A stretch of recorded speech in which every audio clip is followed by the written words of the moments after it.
I want you to get together.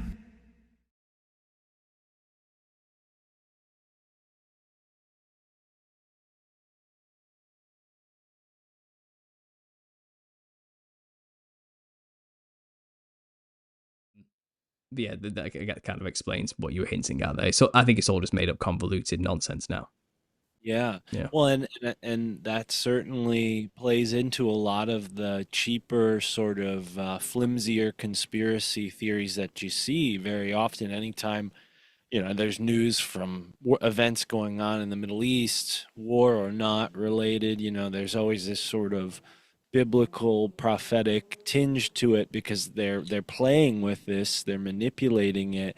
And I'm curious, as you kind of pointed out, like, well, the mark of the beast, the antichrist, this has all been settled before Christ's 1,000-year reign.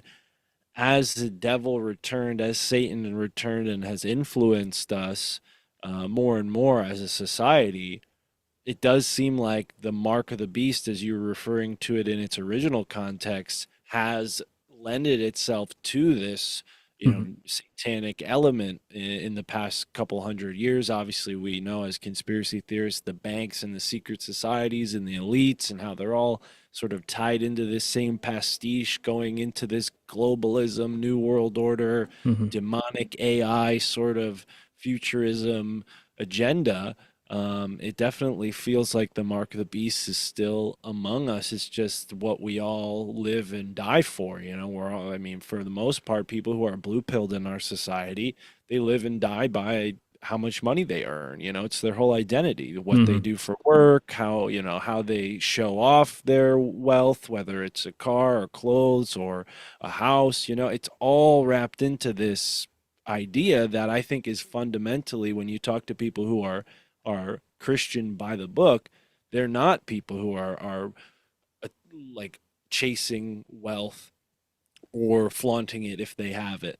They're charitable. They're worried about the community rather than their own coffers, right? So this is something that I think is inherently anti-Christian and is very much a part of the modern world and not just Western civilization. This idea has pervaded all cultures. I mean, to really detrimental effect in the third world countries where they just kill and maim the environment in the name of getting out of poverty, right? And then the Hmm. world slowly being destroyed. Meanwhile, the Bible tells us, we're supposed to be stewards of this land and take care of it and use it for all of its bounty and make the most of it. Don't let it go to waste.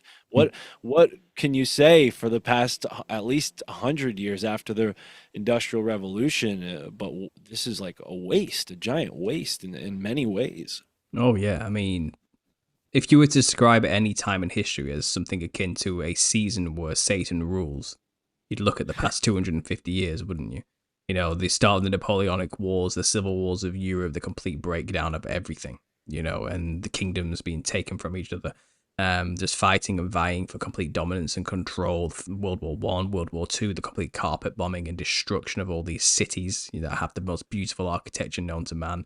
A huge cover up was at play, and history is written by the winners at the end of the day, and these people won, because you think about it, when Christ leaves and he recedes back to his kingdom, his castle in the center, let's say, and all of his saints go with him, a huge power vacuum would have been left behind.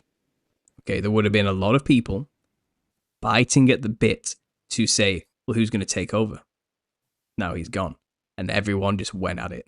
Everyone just went. They did what the humans do. They started killing each other very quickly, and they can be explained actually in a vision by Daniel, who prophesied a lot of this and how it would kind of go down.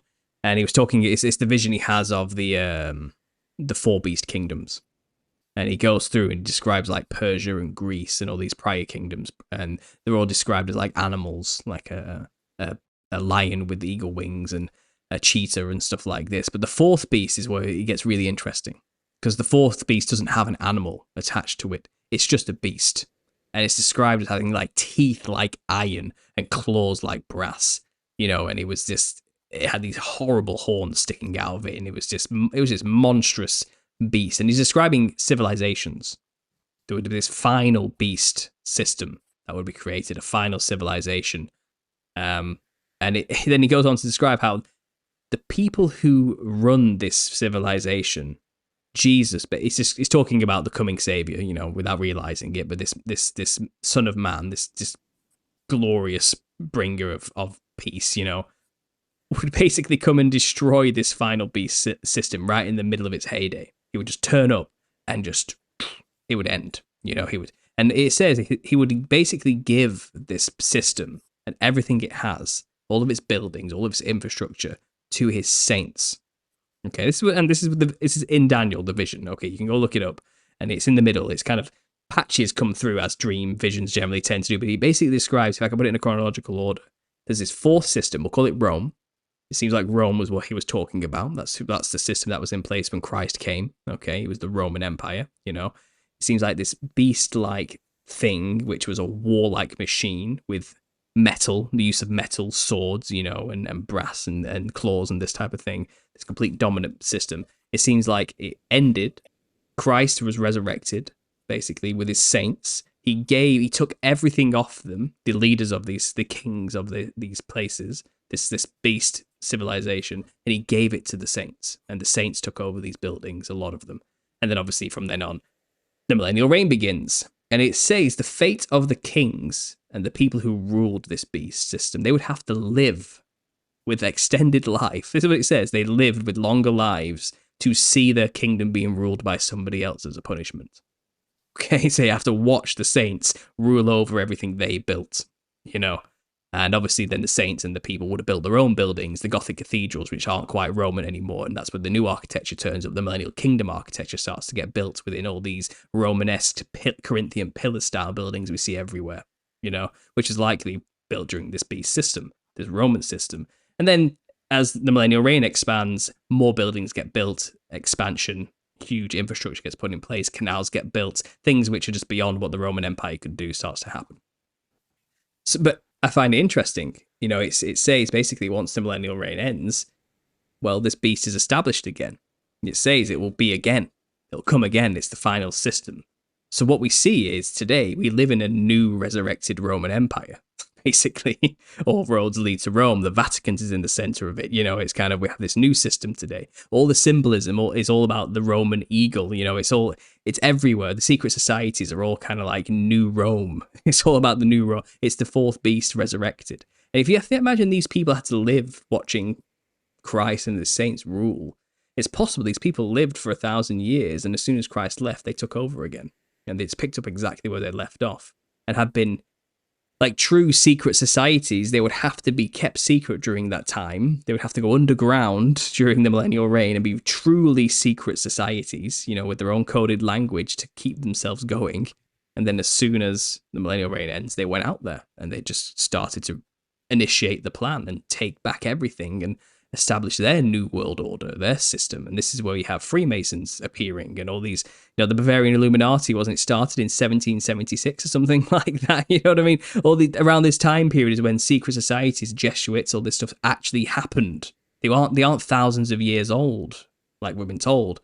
Is it possible these were the agents of Satan, those who lived through the millennial reign, who were just waiting for their chance to come out of the woodworks when Christ left to take over again? These are Satan's servants. As soon as Satan was released, they were there waiting for him, saying, "We're here, Master. We knew you were coming. Like, let's do it. We're your physical foot soldiers.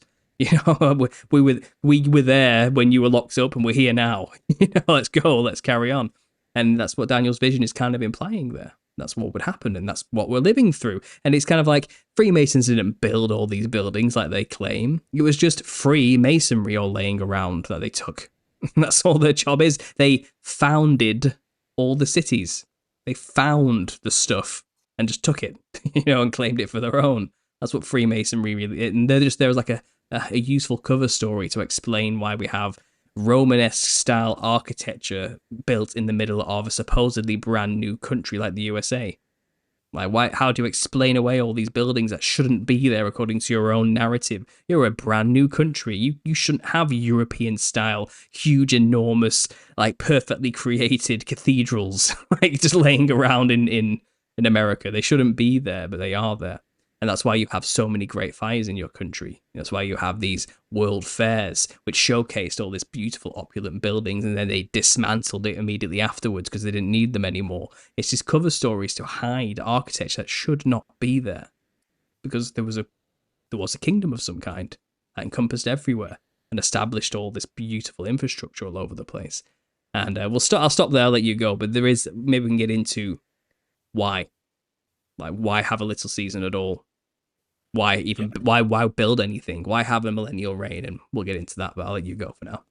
Well, and I have a feeling like what I'm about to say may give you a good segue to that. And I also wanted to bring up Ibu's website just so I can show you his graph and you can kind of use that as a jumping off point because you might not be aware of this and it fits really well into everything you're saying. But it almost feels like the beast, as you described it, being destroyed and the elites through their life extension technologies actually punish themselves and commit themselves to having to see their own fruits be used for good instead of evil. But it almost feels like, in a sense, metamorphosis, the way a caterpillar discards its body inside of the cocoon and then eventually discards the cocoon for this life as a flying being. We see this intuitively in nature, as we should, since everything was created in this divine way. History was not, and that's why it's so unintuitive in so many ways. But I think you're using a tremendous amount of intuition to piece all this together. So there is room for intuition in history. I just think that the mainstream narrative is fraught with deception. But hey, we're way past that right now. We're all there. But when it comes to this Yuga cycle, I just want to show you the chart and then, Yeah. give that to you as a jumping off point for what you just alluded to being able to describe, which is the why. And I think for a lot of people, they were already asking that question.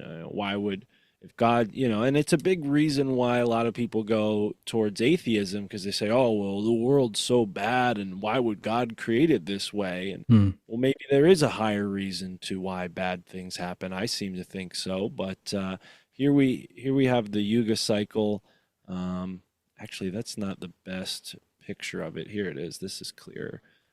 So yeah, we have this Yuga cycle here, and we are right here in this little season, to Hmm. use your term, of 300 years. But he puts it at the 2025 mark. Well, I guess we're not there yet. We're right about here. Hmm. So yeah, this is his timeline. Again, I think I tend to agree with your assessment that at this point the timeline's been so, jumbled up that we can't make heads or tails of it.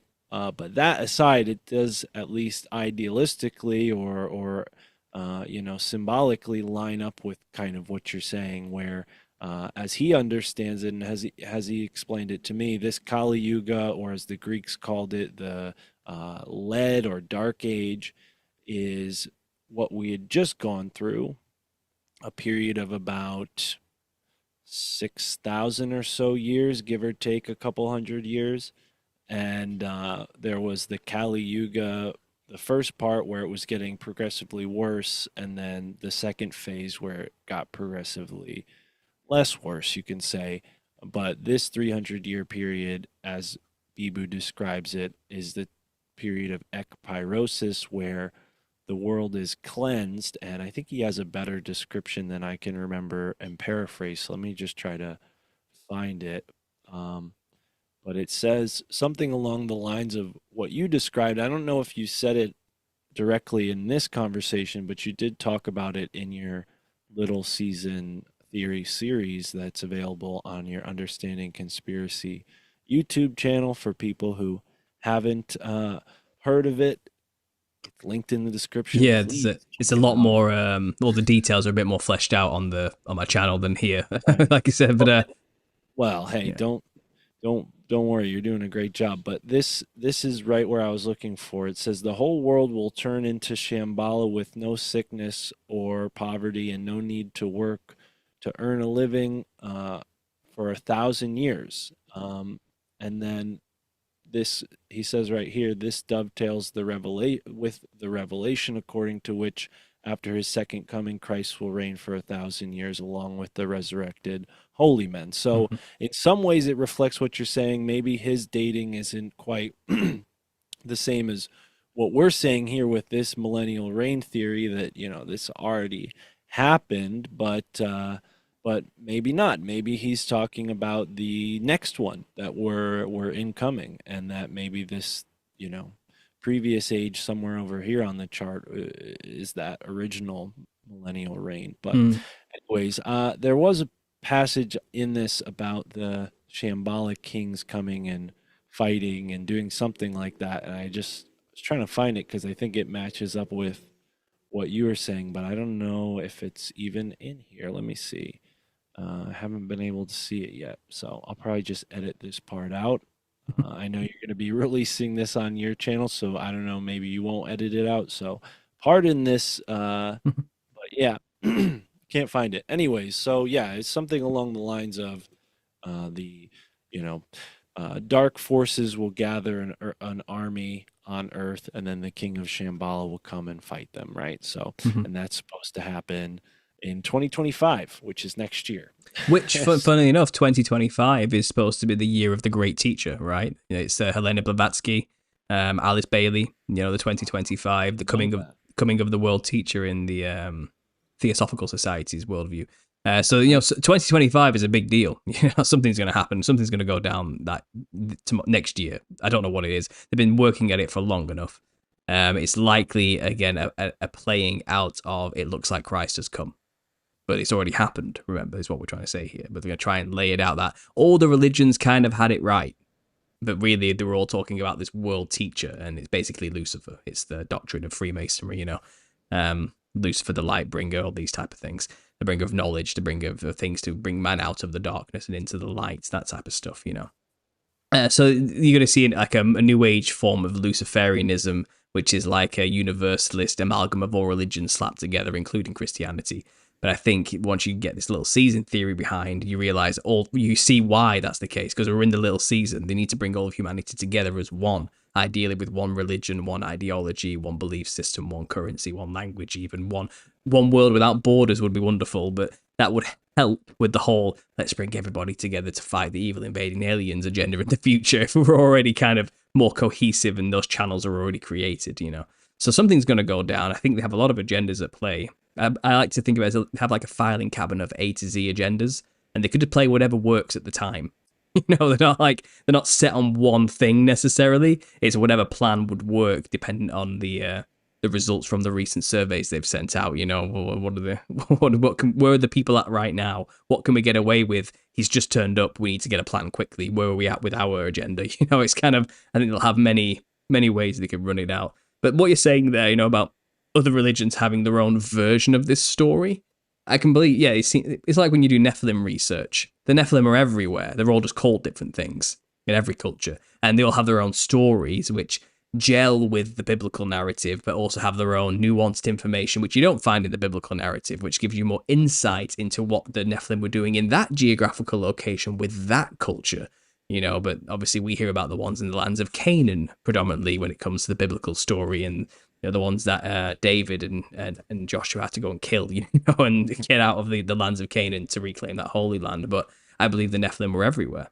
I think they were on every continent. I think they went by many names, like the Rakshasa of India, for example. And people can argue with me as much as they want, and say, no, well, Rakshasas aren't actually that. They're like a specific thing from these deities. It's like, no, that's just the story they had to explain them. But they're identical to the Gorgons in Greece, or these other ones in these other places, like the Wanginas in Australia. They all have their own story, but aesthetically speaking, the same creature. They just have their own mythos behind them. And I think every continent will have their own mythos about the great coming king to destroy the evil bad guy who has a floating city in the middle of the earth. They'll all have their own kind of hero story to describe it with their own aesthetical religious twist. That doesn't mean we can't glean insights from them. They can tell us things that we might not already know from a truly biblical scripture perspective. about what they know about this city, what it looks like, how it all behaves and performs. They'll have their own narratives and stories, which are just all valuable information when we're trying to piece this image together. So thank you for sharing that with me. I'm going to look into that because Oh definitely, yeah, I hope you yeah. do because I'm excited to see how you fit it into everything you're researching and what you make of it, Mhm. and the whole world of Buddhism, particularly Tibetan Buddhism, is fraught with imagery that you would definitely say could be Nephilim by any interpretation that we're taking Mhm. into it. It's typically these large, big red mouths, big sharp teeth, and they're like doing all kinds of violent stuff. So yeah, it fits right into everything we've talked about, and in this really sinister way, how the clown has been portrayed, particularly through horror films. But as we talked about in our previous conversation, the clown even had a sort of dark persona before the film industry even began, Mhm. through all of the darkness that was associated with the circus and all Oh these yeah. elites. And so anyways, I do want to actually stick with the program here, and I don't know that maybe you already addressed this, but how, we've talked about, how about the why, though, the why of this? Why would God set it up this way for there to be this period where Satan is even given Mhm. such a long leash to deceive the people like Yeah. this? Well, Satan, first and foremost, he serves a function. Satan is a title, it means adversary. His role is to be the adversary of humanity. And that's kind of his job, whether he likes it or not. It's all things God bad works for good, you know what I mean? It's kind of Satan's out there trying to do his own thing, and God's like, well, I'm going to use you for that then while I'm at it, It's kind of so his role is to it's kind of like, think of this, the irony, as much as the harder Satan tries to lead people away from Christ, he just seems to end up proving God's existence and bringing them to Christ. It's kind of stuck in a horrible catch-22. Right? The more he pushes people towards God, which is what he doesn't want. So he's stuck in that. So God is using that for that purpose, and in many ways. So Satan, the accuser, you could argue there's been many Satans throughout history. I've heard these arguments as well. It's not just one specific character, but it's something revolving around the rebellious angels and their desire to not have to bow down to man is what it comes down to, hubris and pride. So that's another thing. With that context in mind, just imagine that Satan does kind of play a role here. You can't understand what it means to be saved unless you've lived a life of sin first, fundamentally. You don't, like, what's the necessity of being saved if you don't understand what it means to be lost? Do you get what I mean? So that's a Taoist principle, as well. It's you can't have the darkness without the light type of thing. And I'm not trying to play into that dualistic system here. I don't think, I think it's a false paradigm fundamentally. I think it's a great way of explaining how the creation works, that you need the polarity for all things. Everything has two halves, even our own bodies. We're split right down the middle. We're a mirrored image. You need hot and cold. You need that dichotomy to make the reality function. Yes, that's wonderful. But Satan is not the equal to Jesus. Do you get what I mean? Which people like to think is Right. like angels versus devils. No, no, no, no. There is just God and Christ. Okay. This is more like a function or a mechanism of the lower levels of reality, Yeah. and like a almost like a rite of passage to go beyond that duality is the real That's, imperative yeah. here. It's not to be trapped forever in between those two Mhm. dualities, because that also plays into this, oh well, I might as well just not believe in anything narrative that you hear a lot of modern people spouting on about. Yeah. I mean, yeah, exactly. Exactly. So I think there's function to use it as a descriptor for the nature of reality. When it comes Right. to spiritual things, there is one supreme being, and that's God, the creator. And then there's his son, Right. Jesus, who came to give us a bridge to that creator. Because Right. God's the unknowable God. How can we relate to him? Well, Christ is the way we relate to him. And he suffered like man suffers, so we can understand. And he can understand us, and we can understand them. So he's the intermediary. But he's not like the equal to devil and locked in this forever duality of good and evil forever. It's kind of Satan's defeated.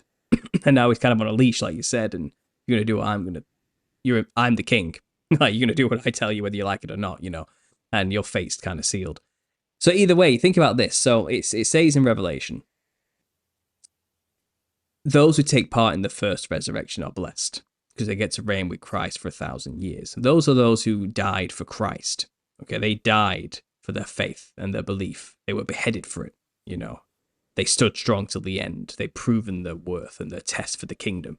So they get to be resurrected into their glorious light bodies as an example to everybody else. This is what we have in mind for all of you. But you haven't all come to Christ yet. What about the rest of the dead who never knew Christ, who didn't even live during a time where he was around? Was their chance a redemption? They've never had a chance. They've only ever been under the law, which they all failed at. They've all kind of been in Sheol ever since. Just getting... And Sheol's not like hell, per se. It's like a holding cell where spirits go. This is traditionally the old belief system before Christ came and gave a way to heaven. Prior to that, all dead just went to this place called Sheol. They were just there, just chilling, waiting, maybe in like a form of stasis, you know, like sleep, should you say.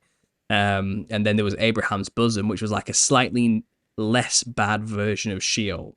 Paradise, they called it, where the prophets got to go. Those who were faithful throughout history and worked for God got to go. Adam was there, for example. You know, these type of things. You know, it's kind of, that's Abraham. They were the first resurrected people. When Christ went down to Hades, when he died, 3 days in the belly of the beast, took the keys of death, conquered death, resurrected the dead with him. And it says when he came, I think it's in Matthew, I think it's explained, the dead were walking around.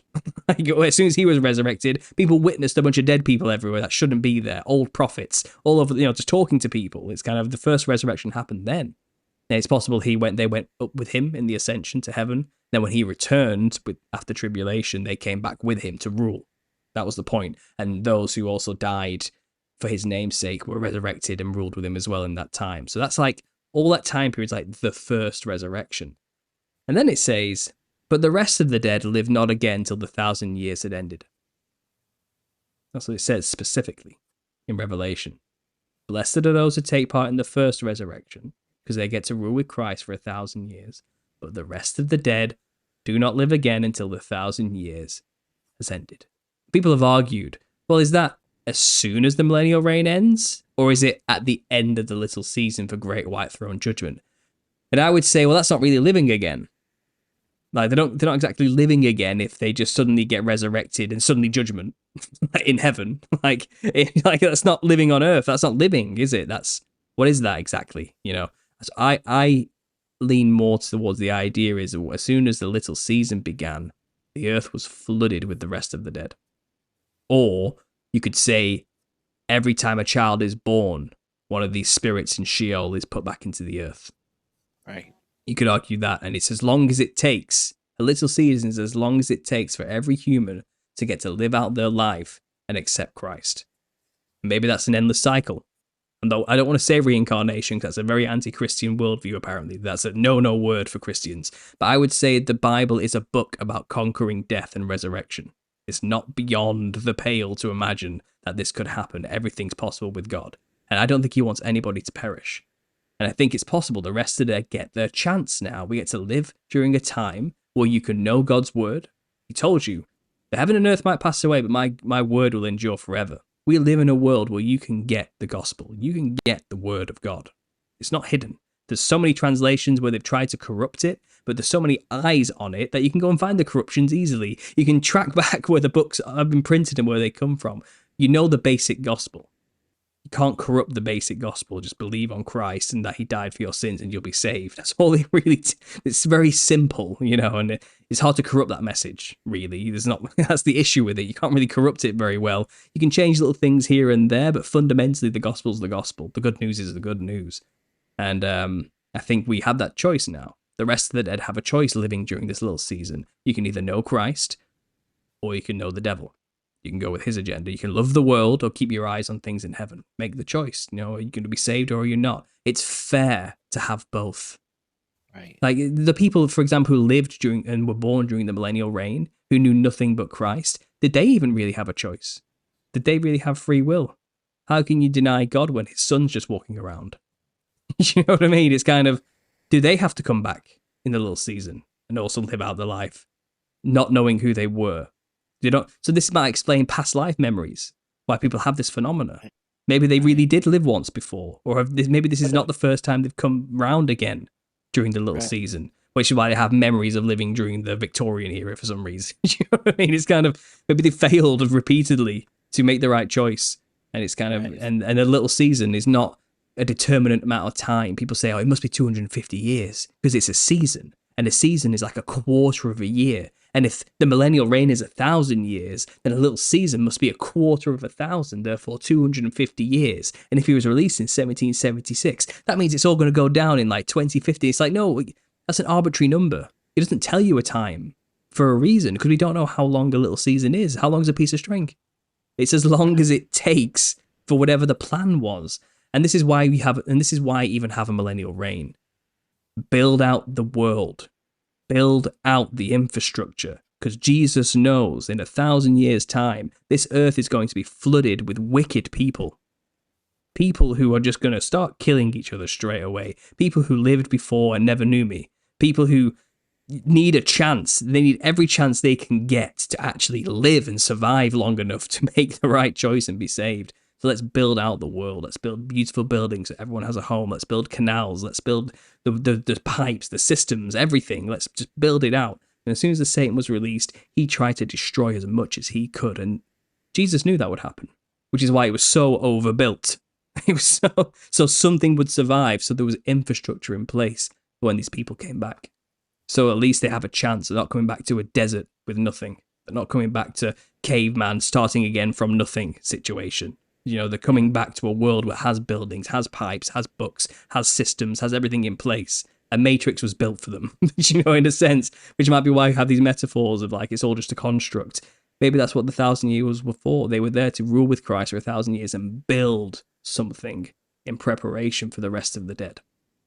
That's one theory. I don't know if that's true, but my speculation tells me that makes sense. Like, that's one idea, you know, and someone called... Intuitively, it fits. And it's funny because, you know, you mentioned how, and I've experienced this myself, the issues that many Christians have with reincarnation, or at least the pop culture version of reincarnation, which seems very personal, but also a little bit chaotic and unorganized, maybe. I'm not a Krishna Buddhist scholar, so I couldn't speak to the perfect understanding of reincarnation. But it sounds like it's reincarnation within a larger system that isn't just based on you. It's not this conceited thing. It's this process that we're all a part of inherently, and we're all, one by one, we're all going to be put up to the test. It almost gives me flashbacks to wrestling on the wrestling team, because that's how wrestling is done. When you're on the wrestling team, it's one by one. Everybody on the team has their shot to wrestle, and you either win or lose. And if you lose, you know, sometimes you feel like crap because you let your whole team down and everybody saw it. It's not like basketball or baseball where you might make a mistake, but the action's going on elsewhere and other people are gonna, you know, maybe not even notice that you made a mistake. You know, with wrestling, it's center stage. You're right there, and it's up to you. You know, you're being tested. Mm-hmm. And I'll tell you what, seeing some of the wrestlers when we would go to like big tournaments and whatnot, there were some big boys that were kicking ass, and they were kicking ass under Christ. Like, they would be all, you know, crossed up. They'd have their crucifixes, and, you know, there were different religious schools we'd wrestle against. So maybe that had something to do with it. Maybe. It's just funny that metaphor or that thought came to mind just then. But anyways, I do want to... Are you tired of the same old conversations? Do you often find yourself struggling to know what to say? Are you over discussing the news, sports ball, or the weather? It's time to put boring discussions behind you by leaving a copy of The Nephilim Look Like Clowns on your coffee table, your toilet, your local library, mother's car, boss's office desk, or that person you really likes bed instead. What the hell is this? Oh, that? Why, it's just a book about how the modern costume of a clown is a caricature of ancient giants and modern demons. Stay away from my children. This is a conversation you can't wait to have. My family used to think I was crazy, but thanks to the Nephilim look like clowns, they know I'm crazy. The Nephilim looked like clowns. It's no laughing matter.